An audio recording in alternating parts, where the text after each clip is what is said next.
Hello, hi friends. நான் உங்க SK. இன்னைக்கு நாம எந்த படத்த பத்தி பார்க்க போறோம்னா, ரீசென்ட்டா தமிழ்ல ரிலீஸ் ஆயிருக்க ஸ்டார் படத்த பத்தி தான் பார்க்க போறோம். இந்த படத்தோட ரிவ்யூக்குள்ள போறதுக்கு முன்னாடி, இந்த சேனல சப்ஸ்கிரைப் பண்ணாதவங்க சப்ஸ்கிரைப் பண்ணுங்க, லைக் பண்ணுங்க, கமெண்ட் பண்ணுங்க. இப்போ வாங்க இந்த படத்தோட ரிவ்யூக்குள்ள போலாம்.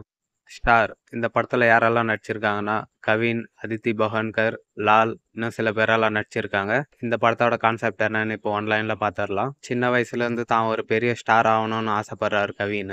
அதற்கான முயற்சியும் எடுக்கிறாரு. அவரோட ஆசை ஒரு கட்டத்துல நிறைவேறும் போது ஒரு ஆக்சிடென்ட் நடக்குது அவருக்கு. இதுக்கப்புறமா அவரு ஸ்டார் ஆனாரா இல்லையா, அவரு நினைச்சது நடந்ததா இல்லையா, இதுதான் படத்தோட மீதி கதை. இப்போ இந்த படத்தோட பாசிட்டிவ் என்ன நெகட்டிவ் என்னன்னு பார்த்துடலாம். படத்தோட பாசிட்டிவா படத்துல நடிச்சிருந்த கவினை சொல்லலாம். ரொம்பவே ஒரு மெச்சூரான நடிப்பை கொடுத்துருந்தாரு. இவருக்கும் அடுத்ததா இவரோட அப்பாவா நடிச்சிருந்த லால சொல்லலாம். அவருக்கான சீன்ஸ் எல்லாமே ரொம்ப நல்லா இருந்தது. அப்பாவுக்கும் மகனுக்குமான சில சீன்ஸ் வரும். அந்த சீன்ஸ் எல்லாமே ரொம்பவே ரசிக்கும்படி எடுத்திருந்தாங்க.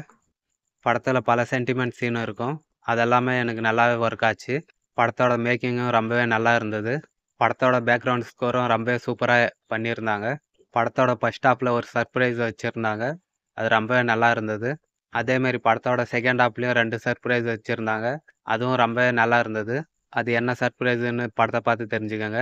படத்தோட கிளைமேக்ஸும் ரொம்பவே சூப்பரா முடிச்சிருந்தாங்க. இப்போ இந்த படத்தோட நெகட்டிவ் என்னன்னு பார்த்துடலாம். படத்தோட செகண்ட் ஹாஃப்ல சில இடம்லாம் ஸ்லோவா போச்சு. படத்துல சில சீன்ஸ் எல்லாம் தேவையே இல்லாத சீன்ஸ் எல்லாம் வச்சிருந்தாங்க. அதெல்லாம் கொஞ்சம் தவிர்த்திருக்கலாம். படத்துல சில சீன் எல்லாம் நம்ப முடியாத அளவுக்கு வச்சிருந்தாங்க. அதுல குறிப்பா சொல்லணும்னா, இன்டர்வியூ எடுக்க வர அவரோட காச குடுத்து கவினுக்கு போய் நடிப்ப கத்துன்னு வான்னு சொல்லுவாரு. அதெல்லாம் நம்ப முடியாத அளவுக்கு இருந்தது. படத்தோட கிளைமேக்ஸ் எல்லாம் ரொம்பவே நல்லா பண்ணியிருந்தாங்க. படம் ஒன் டைம் பார்க்குற அளவுக்கு தான் இருக்கு. பார்க்கணும்னு நினைக்கிறவங்க போய் தியேட்டர்ல பாருங்க. மேலும் இந்த சேனல சப்ஸ்கிரைப் பண்ணாதவங்க சப்ஸ்கிரைப் பண்ணுங்க, லைக் பண்ணுங்க, கமெண்ட் பண்ணுங்க.